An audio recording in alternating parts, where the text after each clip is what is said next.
Oke, untuk pertemuan kita hari ini, kita akan membahas PD 3.16, menerapkan prosedur personal hygiene, dan 4.16, melakukan prosedur personal hygiene.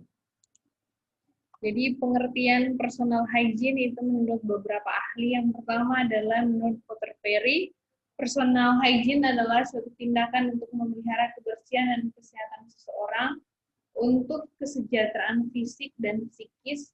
Kurang perawatan diri adalah kondisi di mana seorang tidak mampu melakukan perawatan kebersihan dirinya.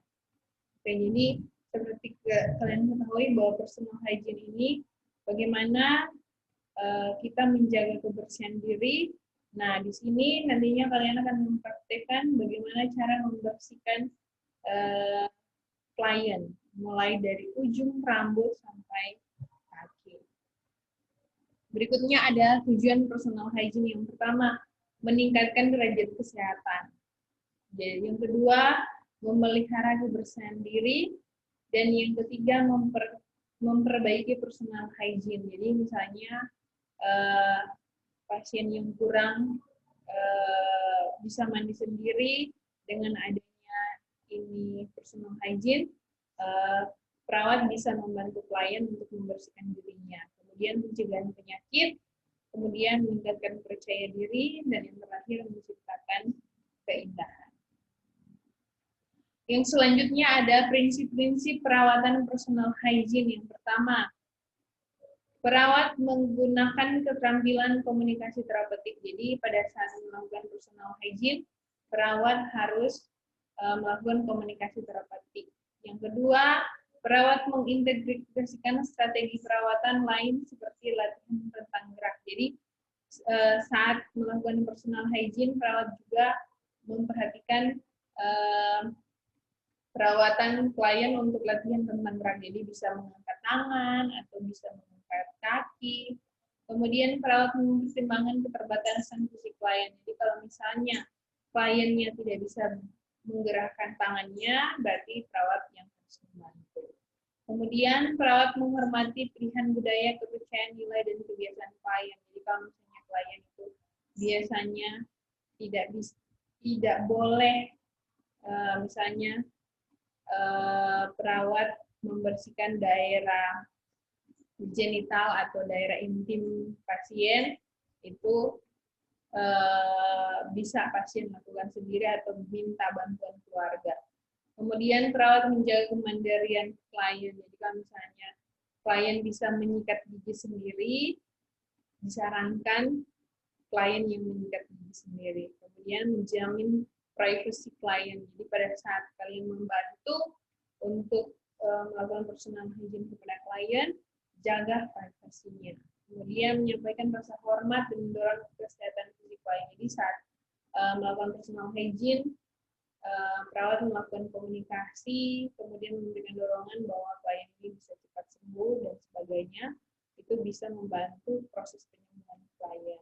Kemudian menghormati klien lansia. Jadi pada saat melakukan personal hygiene pada klien lansia juga perawat harus menghormati klien.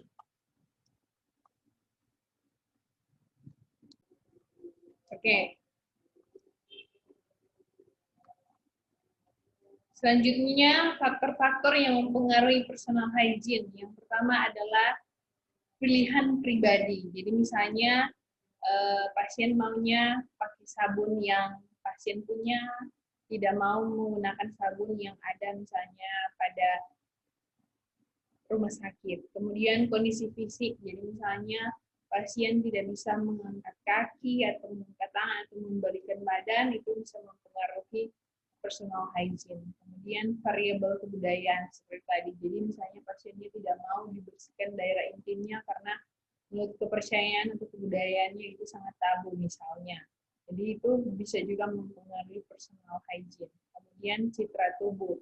Misalnya pasien malu dengan tubuhnya sehingga pasien tidak mau dilakukan personal hygiene. Kemudian praktik sosial. Jadi misalnya pasien juga tidak mau dilakukan personal hygiene karena misalnya malu dengan apa namanya, misalnya pasiennya di bangsal, jadi banyak pasien yang lain dia tidak mau dilakukan personal hygiene karena mungkin malu dengan lingkungan sekitar. Kemudian status sosial ekonomi, misalnya kekurangan biaya untuk dilakukannya ini personal hygiene mempengaruhi dilakukannya personal hygiene. Kemudian waktu pelaksanaan personal hygiene yang pertama, perawatan dini hari. Apa saja yang dilakukan pada saat perawatan dini hari? Yaitu pada waktu bangun tidur, untuk melakukan tes yang terjadwal seperti dalam pengambilan bahan pemeriksaan. Jadi misalnya urin akan diperiksa urin, maka pada saat perawatan dini hari itu urinnya akan diambil. Misalnya atau pemeriksaan feses, berarti fesesnya akan diambil. Kemudian perawatan pagi hari. Setelah sarapan atau makan pagi, melakukan pertolongan BAB dan BAK, mandi, mencuci rambut, perawatan kulit, kebersihan mulut, kuku, dan merapikan tempat tidur klien. Perawatan siang hari, melakukan berbagai tindakan pengobatan atau pemeriksaan. Yang berikutnya, perawatan menjelang tidur. Perawatan yang tidur agar klien rileks sehingga dapat beristirahat. Misalnya dengan melakukan pemijitan yang ringan agar pasien bisa istirahat. Kemudian selanjutnya macam-macam personal hygiene dan manfaatnya. Jadi yang pertama ada perawatan kulit, kemudian mandi, kebersihan mulut, perawatan mata, hidung, dan telinga, perawatan rambut, perawatan kuku, kaki, dan tangan, perawatan genitalia. Jadi semua ini yang nantinya akan kalian praktekkan. Jadi di sini di slide selanjutnya ini tindakan memandikan klien. Jadi ada alat dan bahannya, kemudian ada dia punya prosedur kerja.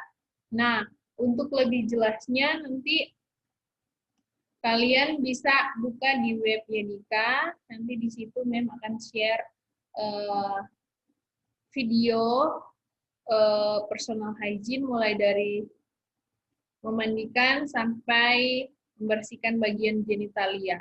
Semua ini Mem akan bagikan ke video tersebut.